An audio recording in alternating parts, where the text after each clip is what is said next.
आज हम previous year 2023 का पेपर करेंगे, चाइल्ड डेवलपमेंट एंड पेडागोजी, जो 30 मार्क्स का आता है। तो सबसे पहला क्वेश्चन है, सामाजिक रूप से वंचित बच्चों के लिए किस प्रकार की शिक्षा उपयुक्त होती है? अनौपचारिक शिक्षा, विशिष्ट शिक्षा, समावेशी शिक्षा, धार्मिक शिक्षा। तो जो सामाजिक रूप से वंचित बच्चे होते हैं उनको समावेशी शिक्षा सबसे उपयुक्त होती है। तो जो सामाजिक रूप से वंचित बच्चे वे होते हैं जैसे कि भाई दृष्टि बाधित बच्चे हैं, ठीक है, उनके हाथ में कोई डिसेबिलिटी है, पैर से अपंग है, ठीक है, उन सुनने में कमी है, तो वो होते हैं सामाजिक रूप से वंचित बच्चे। तो वो समावेशी शिक्षा में इंक्लूड होते हैं। तो निम्नलिखित में से कौन सा कथन एरिक्सन के मनोसामाजिक विकास सिद्धांत के अंतर्गत किशोरा अवस्था के संबंध में सही है? एडोलसेंस जो अवस्था है उसमें सही पूछा है। तो अहम पहचान एक धनात्मक मनोसामाजिक पहलू है, अहम पहचान एक ऋणात्मक सामाजिक पहलू है, अहम पहचान एक तटस्थ मनोसामाजिक पहलू है, अहम पहचान कोई मनोसामाजिक पहलू है ही नहीं। तो इसका राइट आंसर है अहम पहचान एक धनात्मक मनोसामाजिक पहलू है। नेक्स्ट 3 क्वेश्चन है हमारा, एक सृजनशील बालक है जो उसमें निम्नलिखित में से कौन सी विशेषता नहीं पाई जाती? तो अब सारी डाइवर्जेंट थिंकिंग भी पाई जाती है, अति जिज्ञासा भी पाई जाती है, उच्च कल्पनाएं भी पाई जाती है।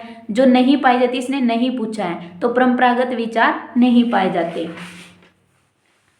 नेक्स्ट है हमारा 4th क्वेश्चन, निम्नलिखित में से कौन सी विशेषता समाजीकरण की प्रक्रिया पर सकारात्मक प्रभाव नहीं डालती? तो जो समाजीकरण यानी कि जो हमारी सोशलाइजेशन की प्रोसेस है उस पर पॉजिटिव इफेक्ट नहीं डालती। तो सामाजिक रूप से स्वीकृत व्यवहार, स्वीकृत सामाजिक भूमिकाएं निभाना, सामाजिक अभिवृत्ति का विकास करना, सामाजिक पूर्वाग्रहों का विकास। तो इसने कहा है कि भाई नहीं डालती, तो ये 4th आंसर हो जाएगा हमारा, सामाजिक पूर्वाग्रहों का विकास। उसके बाद है वाइगोत्स्की। वाइगोत्स्की का संयुक्त विकास अक्षेत्र संदर्भित करता है यानी कि ZPD, जोनल प्रोक्सिमल डेवलपमेंट। तो बच्चा स्वतंत्र रूप से क्या कर सकता है, बच्चा स्वतंत्र रूप से क्या नहीं कर सकता, बच्चा किसी ज्ञानी व्यक्ति के निर्देशन में क्या कर सकता है, बच्चा किसी ज्ञानी व्यक्ति के निर्देशन में भी क्या नहीं कर सकता। तो इसका राइट आंसर हो जाएगा बच्चा किसी ज्ञानी व्यक्ति के निर्देशन में क्या कर सकता है, ठीक है, तो उसे हम क्या कहेंगे, ZPD कहेंगे। और जो ZPD का कॉन्सेप्ट है वो वाइगोत्स्की ने दिया था। 6th क्वेश्चन है हमारा, यदि कोई शिक्षार्थी अपेक्षित उपलब्धि हासिल नहीं कर पाता है तो उसका कारण जानने के लिए किस प्रकार का परीक्षण किया जाता है? रचनात्मक, निदानात्मक, उपचारात्मक, योगात्मक। तो यदि कोई शिक्षार्थी कोई उपलब्धि हासिल नहीं कर पाता तो उसका कारण जानने के लिए हमेशा ही डायग्नोस किया जाता है, तो ये निदानात्मक, इसका राइट आंसर 2 हो जाएगा। उसके बाद है 7th क्वेश्चन, समावेशी केवल दिव्यांग लोगों तक ही सीमित नहीं है बल्कि इसका अर्थ किसी भी बच्चे का बहिष्कार न होना भी है। तो शिक्षा में समावेशन का यह अर्थ किसके द्वारा स्पष्ट किया गया है? तो ये स्पष्ट किया गया है NCF 2005 में। क्वेश्चन नंबर 8, वृद्धि एवं विकास में किस प्रकार के परिवर्तन होते हैं? जो हमारी ग्रोथ एंड डेवलपमेंट होते हैं उसमें किस प्रकार के चेंजेस पाए जाते हैं? शरीर के आकार में परिवर्तन, शरीर के अनुपात में परिवर्तन, पुराने लक्षणों का विलोपन, नवीन विशेषताओं का अधिग्रहण। तो ये सभी पाए जाते हैं जब डेवलपमेंट एंड ग्रोथ में परिवर्तन होते हैं, तो ये ऑल ऑफ दीज इसका आंसर आ जाएगा। निम्नलिखित में से कौन सा कथन अभिप्रेरणा यानी कि मोटिवेशन का अधिगम पर पॉजिटिव प्रभाव स्पष्ट नहीं कर सकता? तो पॉजिटिव नहीं कर सकता तो यानी कि नेगेटिव इफेक्ट। तो अभिप्रेरणा सीखने के व्यवहार को क्षीण करती है, तो अभिप्रेरणा कभी भी सीखने के व्यवहार को क्षीण नहीं करती बल्कि ज्यादा करती है। तो यहीं पर हमें क्या होगी, नेगेटिव सेंस मिलगी। तो क्वेश्चन नंबर 9 का आंसर होएगा 1। उसके बाद आता है हमारा 10th क्वेश्चन, कोहलबर्ग के नैतिक विकास सिद्धांत के अंतर्गत नैतिकता की अवस्थाओं को उनके लेवल से सुमेलित कीजिए। तो इसने है ना, जो कोलबर्ग है उसने नैतिक विकास के 3 लेवल दिए हैं और 3 लेवल को उसने 2-2 स्टेजेस में डिवाइड किया है, यानी कि 6 स्टेजेस हो जाती हैं और 3 लेवल हो जाते हैं। फर्स्ट ऑफ ऑल है अच्छे अंतर्वैयक्तिक संबंध, ये किस में आता है, ये सेकंड स्टेज में आता है। व्यक्तिवाद एवं विनिमय में ये फर्स्ट स्टेज में आता है। सामाजिक अनुबंध एवं व्यक्तिक अधिकार ये थर्ड स्टेज में आता है। सार्वभौमिक नियम यानी कि यूनिवर्सल प्रिंसिपल वो थर्ड में आता है। तो इसका राइट आंसर हो जाएगा फोर्थ। जब अधिगमकर्ता किसी कार्य को बिना किसी इच्छा या उद्देश्य के अपने आप ही सीख जाता है तो उसे हम क्या कहते हैं, प्रासंगिक सीखना, यानी कि इंडिसिडेंटल लर्निंग। तो प्रासंगिक सीखना फोर्थ इसका आंसर सही है। नंबर 12, निम्नलिखित में से कौन सा कथन जैविक अभिप्रेरकों के संबंध में सही नहीं है। तो इसने यहाँ भी नहीं पूछा है। तो वे सार्वभौमिक होते हैं, वे जन्मजात होते हैं, वे जीवित रहने के लिए आवश्यक होते हैं, वे व्यक्ति के समस्थिति से संबंधित नहीं होते। तो इसने नहीं पूछा है, तो वे व्यक्ति की समस्थिति से संबंधित नहीं होते। उसके बाद आता है हमारा 13 क्वेश्चन। नेक्स्ट, निम्नलिखित में से कौन सी परीक्षाएं सतत और व्यापक मूल्यांकन के आधार हैं। तो ये लिखित भी होती है, मौखिक भी होती है, व्यवहारिक भी होती है और प्रायोगिक भी होती हैं। तो इसका आंसर हो जाएगा ऑल ऑफ दीज। 14 क्वेश्चन है, निम्नलिखित में से कौन सा कथन बुद्धि परीक्षणों के संदर्भ में सही नहीं है। अलेक्जेंडर का पास एलांग परीक्षण एक निष्पादन परीक्षण है, इसने नहीं पूछा है, तो ये भी है। शाब्दिक परीक्षण व्यक्तिक अथवा सामूहिक दोनों प्रकार के हो सकते हैं, यस हो सकते हैं। अशिक्षित व्यक्ति निष्पादन परीक्षण नहीं कर सकते, क्यों भाई, अशिक्षित व्यक्ति भी कर सकते हैं।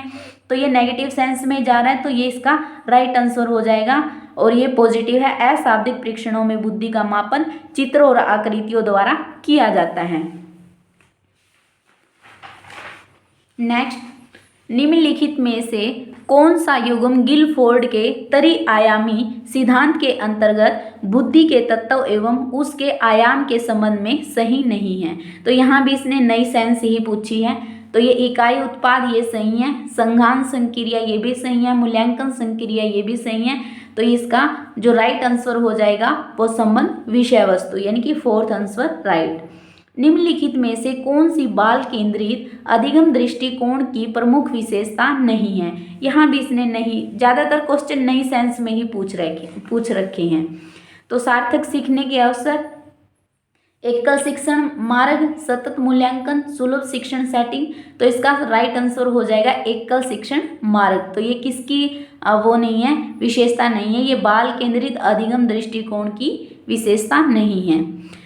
17 क्वेश्चन है, अल्बर्ट बंडूरा के अनुसार परअक्षेपणात्मक सीखने की कौन सी अंतर संबंधित प्रक्रियाएं नहीं हैं। तो उसमें अवधारणात्मक भी होता है, धारणात्मक प्रक्रियाएं भी होती हैं और प्रेरणात्मक क्रियाएं भी होती हैं, लेकिन संयोजनात्मक प्रक्रियाएं नहीं पाई जाती। तो इसकी राइट आंसर हो जाएगा फोर्थ। नेक्स्ट, बंडूरा के सामाजिक अधिगम सिद्धांत के अनुसार जब कोई व्यक्ति दूसरों के व्यवहार को देखकर और दोहराकर वही व्यवहार सीख लेता है तो उसे क्या कहते हैं। तो उसे हम कहते हैं मॉडलिंग। हम नहीं बल्कि ये कहता है सामाजिक अधिगम सिद्धांत अल्बर्ट बंडूरा ने कहा है कि भाई मॉडलिंग कहा जाएगा उसको। स्टर्नबर्ग के त्रितंत्र सिद्धांत के अंतर्गत घटकीय बुद्धि से कौन सा उपघटक सम्मिलित नहीं है। मेटा घटक भी है, ठीक है, निष्पादन घटक भी है और ज्ञान संग्रहण घटक भी है, लेकिन प्रायोगिक घटक नहीं है। एक अधिगम नीड योग्यता जो अंक गणितीय कौशल के अधिग्रहण को प्रभावित नहीं करती, यानी कि जो अंक गणित को समझने में अकुशल है उसमें डिसएबिलिटी है। तो जब मैथ को नहीं समझता वो क्या होता है बच्चा, कैलकुलिया उसके अंदर पाया जाता है डिसएबिलिटी। तो फ्राइड के मनोलैंगिक विकास सिद्धांत की 5 अवस्थाओं के सही क्रम का चयन कीजिए। तो इसमें ये आ जाएगा, सबसे पहली अवस्था हमारी होगी मुखावस्था, गुदा अवस्था, लिंग प्रधाना अवस्था, अव्यक्ता अवस्था, जनेंद्रिय अवस्था।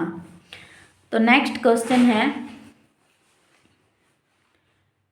पावलोव के शास्त्रीय अनुबंध अधिगम सिद्धांत के अनुसार स्वाभाविक एवं अनुबंधित उद्दीपकों के प्रस्तुतिकरण का कौन सा क्रम सीखने को सर्वाधिक प्रभावित करेगा?